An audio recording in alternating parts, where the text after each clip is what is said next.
Olha, o Supremo Tribunal Federal anulou as provas produzidas e a absolvição do empresário André de Camargo Aranha da acusação de estupro contra a influenciadora digital Mariana Ferrer.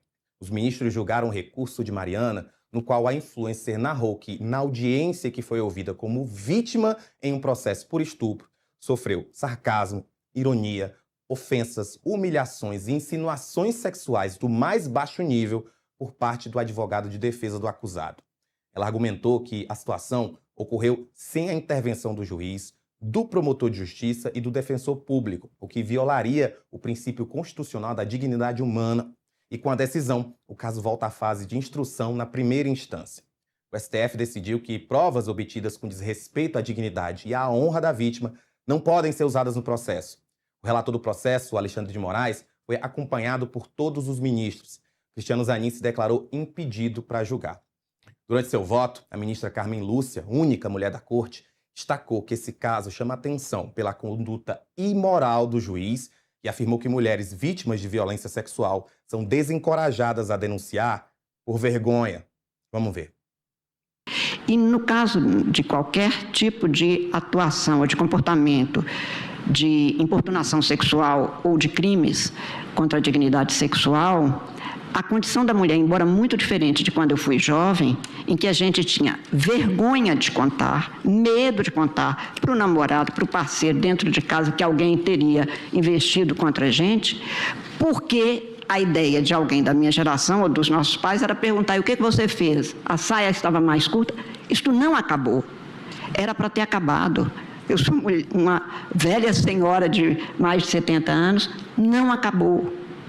Continua sendo assim, com suas filhas, com suas irmãs, com suas noras, com as mulheres em geral, que nos deixam em condição de, quando se falou aqui na tribuna, e também o ministro relator, o ministro Alexandre, realçou, o número de mulheres que sofrendo estupro não denunciam é porque a gente tem vergonha, é porque a gente fica sem saber que comportamento adotar, é porque até para depois falar com o parceiro a gente tem medo da reação do outro. E porque eu acho que também um homem cuja esposa, cuja namorada, cuja parceira passa por isso, ele tem dificuldade de aceitar. Mais de uma vez eu já vi isso acontecer. Como é que eu conto o constrangimento de se quando isso se torna público, eu vou chegar no trabalho e alguém vai me dizer: você é o marido da fulana, que foi estuprada, que foi... Os homens ficam também, o homem parceiro, o homem da... E por isso é que muitas vezes, ministro Alexandre, a própria família desestimula: não, olha, acaba com isso, esquece isso. A palavra normalmente é essa. Primeiro, isso não é algo que se esqueça. A ministra encerrou o voto sugerindo a obrigatoriedade de que, em casos como o de Mari Ferrer, as audiências sejam gravadas para garantir a segurança das mulheres, que elas não temam qualquer conduta que possa fragilizá-las. Esse é um dos casos de maior repercussão da justiça brasileira e o retorno à primeira instância por decisão do STF muda tudo. Eu estou ao vivo com a advogada criminalista Bárbara Damian para que ela nos explique a decisão do Supremo e o que vai ser feito a partir de agora. Bárbara, muito boa tarde. O STF decidiu que provas produzidas em um contexto de humilhação, constrangimento... Vamos colocar a pergunta, pessoal? Só para trazer... O STF decidiu, então, que provas produzidas no contexto de humilhação, constrangimento ou desrespeito à dignidade da vítima, elas podem ser consideradas inválidas. Na prática, o que é que isso muda para quem atua em casos de violência sexual? Na verdade, não só na violência sexual, né? Num todo, com violências contra as mulheres, né? Isso realmente pode anular a decisão de primeiro grau, né? Tendo em vista o quão inconstitucional é a falta da prova ali, né? Tão fiel, e também a palavra da vítima, né? Porque num todo a gente precisa observar as provas, né? O conjunto probatório para julgar qualquer tipo de crime, mas nos crimes em específico contra mulheres, né? E mais especificamente contra crimes de violência sexual, a palavra da vítima ela tem um peso muito relevante. E nesse caso a gente viu, né, e presenciou de uma forma muito inconstitucional e brutalmente assediador até, né, de que realmente a palavra da Mariana não teve relevância nenhuma, ela não foi, escuta, né, da forma como deveria, de uma forma respeitosa.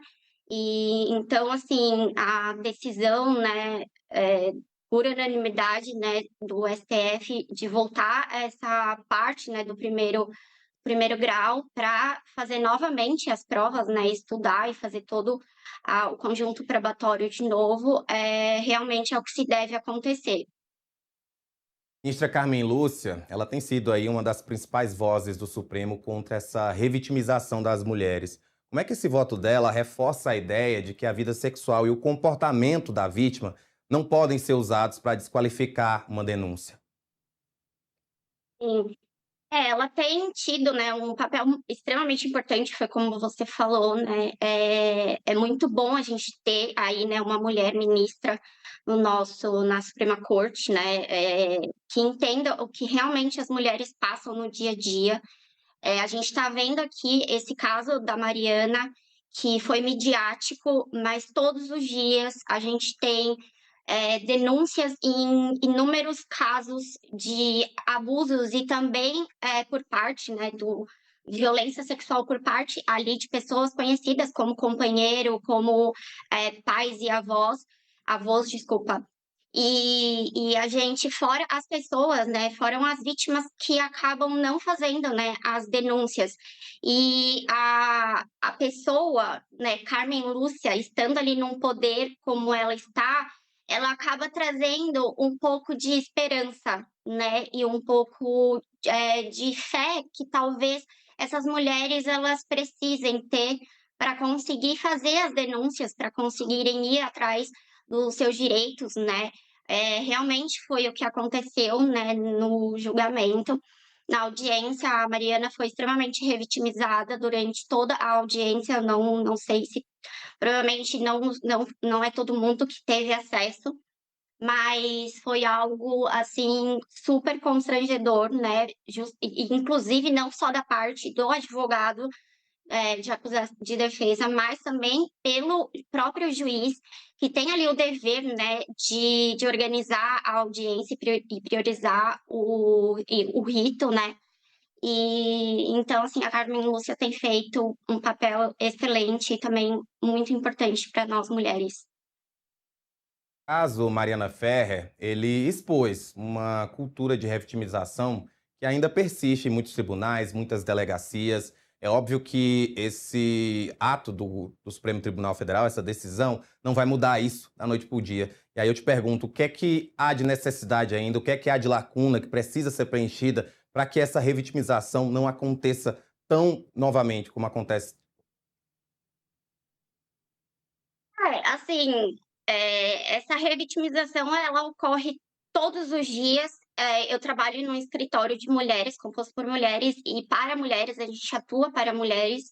Então a gente presencia todos os dias essa revitimização em que mulheres sofrem ali pelo judiciário, né, pelo próprio sistema de justiça, que é a quem a mulher recorre quando ela está mais vulnerável, né. Então, assim, existem já leis específicas, né, como a da Maria da Penha e a própria Mariana Ferrer, né, a Lei Mari Ferrer, que vem nos ajudando e dando ali um apoio jurídico para a atuação dentro dos casos, mas a gente precisa da atuação de fato pelo judiciário, né, e não só no judiciário nas ações penais, mas como também, como você disse, né, em delegacia ali já durante a fase de investigação nos inquéritos policiais, porque a gente vê já muita resistência, em delegados, né, assim, em levarem a sério a palavra ali, né, da vítima, momento em onde ela está fazendo o registro do boletim de ocorrência. Então, a gente precisa de um amparo judicial, efetivo, né, não só na lei, mas efetivamente um sistema de justiça que funcione, né, que nos proteja e também no inquérito policial, né, em fase de investigação também, que se refere também às medidas protetivas e tudo mais. Você acha que há uma ou algumas medidas concretas que podem ser adotadas agora pelo Judiciário ou pelo Ministério Público também, a partir dessa decisão do Supremo Tribunal Federal? Eu acredito que, esse caso sirva como um exemplo, né, pela repercussão que ele teve aí nacionalmente, que ele sirva como exemplo de como o juiz, o promotor de justiça, os advogados, tanto de acusação quanto de defesa, eles devem agir ali perante uma vítima, né, com todo o cuidado e o respeito em que elas merecem e que realmente fique, né, como um lembrete, né, para que as vítimas sejam, sempre muito respeitadas e não xingadas e, constrangidas num momento extremamente vulnerável. E, Bárbara, com essa decisão do STF, o que é que os advogados da Mariana podem fazer agora? A chance de rever decisões tomadas, no caso, buscar uma responsabilização por outros episódios? O que é que pode ser feito a partir desse momento? Isso, já houve, né, na época ali uma denúncia no CNJ por parte do promotor e do juiz, né, que agiram de uma forma, horrível na audiência com a Mariana. E, enfim, a gente reunir, né, os advogados da Mariana reunirem todas as provas que já existiam, como, por exemplo, o sêmen do próprio, André na saia dela, né, ali, que é uma prova, que de materialidade absurda, né, que também não foi levada em conta. Foi feito o DNA e tudo mais, mas não foi levado em conta isso, e então trazer todas essas provas com argumentações nesse sentido, né, do quanto ela sofreu aí, né, por todos esses anos, e também a palavra reforçar o quanto a palavra da vítima tem que ter relevância e elas precisam serem ouvidas. Bárbara, muito obrigado por participar com a gente aqui no Agora Imagina, Metrópolis, trazer esse assunto tão importante que merece ser reforçado o tempo imagina, todo. o prazer foi meu. Imagina.